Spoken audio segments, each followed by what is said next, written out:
ओम शांति। आदरणीय दादी प्रकाश मणि जी की अनमोल शिक्षाएं हैं। टाइटल है मर्यादा संपन्न जीवन बनाने के लिए अनमोल सूत्र। तो पहला सूत्र है, हमारे संगठन का सूत्र है एक मत। एक मत का आधार है फेथ। जब आपस में एक दो में फेथ रखते हैं तो सहयोग अवश्य मिलता है। आपका कार्य सो मेरा कार्य। फेथ के पीछे मैं और तू, तेरा और मेरा सब समाप्त हो जाता है। फेथ रहे तो कभी भी अभिमान नहीं आएगा। आपकी महिमा सो मेरी महिमा, आपकी बड़ाई सो मेरी बड़ाई। इसलिए हम अपने समान साथी को इतना रिगार्ड दे जो वह आपे ही हमें दे। कहना न पड़े, ये भी मर्यादा है। दूसरी पॉइंट, हर एक की विशेषताओं को देखना है। हर एक में बाबा ने कोई न कोई खूबी जरूर भर दी है। बड़ी बड़ाई बाबा की है, मेरी नहीं। सदैव अपने सामने लक्ष्य हो बाबा। बाबा ने हमें निमित्त बनाया है। तीसरी पॉइंट, लॉ उठाना, टॉन्ट कसना, टोक देना, ये मेरा काम नहीं है। मैं कभी भी अपने हाथ में लॉ नहीं उठा सकती। हमें बाबा जो सेवा देता उसे प्राण देकर करनी है, ये हमारा लक्ष्य हो। वेद को तोड़ने वाला काटा है रीस, तो मुझे आत्माओं से रीस नहीं करनी है। रीस करो तो बाबा से, क्योंकि हमें बाप समान बनना है। कंपटीशन करनी है तो बाबा के साथ करें कि बाबा जैसा है वैसा मुझे बनना है। अपने आप को चेक करें, मेरे में जो कमियां हैं उसको फुलफिल करके बाबा के जैसे संपूर्ण और संपन्न बने।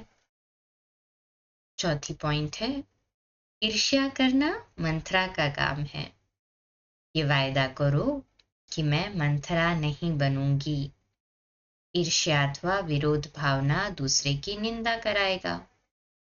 ईर्ष्या करना ये रावण की मत है, बाप की नहीं। हर एक की बात का भाव समझना है, स्वभाव को नहीं देखना है। अगर किसी की गलती दिखाई भी देती है तो बाबा ने हमें समाने की शक्ति भी दी है। कभी एक की बात दूसरे से वर्णन नहीं करना है। भल सुनो, लेकिन उसे वहीं पर सुनी अनसुनी कर दो। भूल को अंदर रखने से वाइब्रेशन खराब होता है।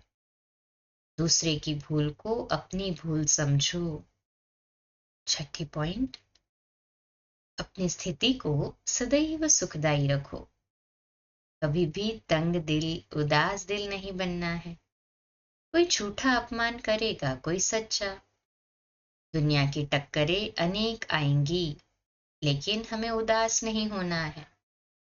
पत्थर भी पानी की लकीरें खा खा कर पूजनीय बनता है, तो हमें भी सब कुछ सहन करके चलना है। हलचल को समाप्त करने का साधन है बाबा से बातें करना। बाबा के पास जाओ तो बाबा आपे ही कदमों में बल भर देगा। सातवीं पॉइंट, मुझे किसी भी आत्मा पर डिपेंड नहीं करना है। आत्मा पर डिपेंड करने से बैलेंस बिगड़ जाता है।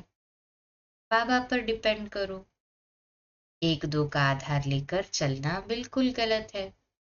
मुझे तो साथी चाहिए, सहयोग चाहिए नहीं। मुझे साथी चाहिए, सहयोग चाहिए नहीं। बाबा पर डिपेंड हो। मेरा साथी एक बाबा है, मैं बाबा से ही सहयोग लूं। जैसे हम कहेंगे, एक बल, एक भरोसा, एक व्रता होकर रहना है। दूसरों को संतुष्ट करना ये बहुत बड़ा पुण्य है। इससे हमारी आत्मा को बल मिलता है। किसी के गुणों पर मोहित नहीं होना है। सदा बाबा को आगे रखो। बाबा को आधार बनाओ तो किसी में भी फंसेंगे नहीं। अच्छा, इसी को ही फिर कल कंटिन्यू करते हैं। ओम शांति।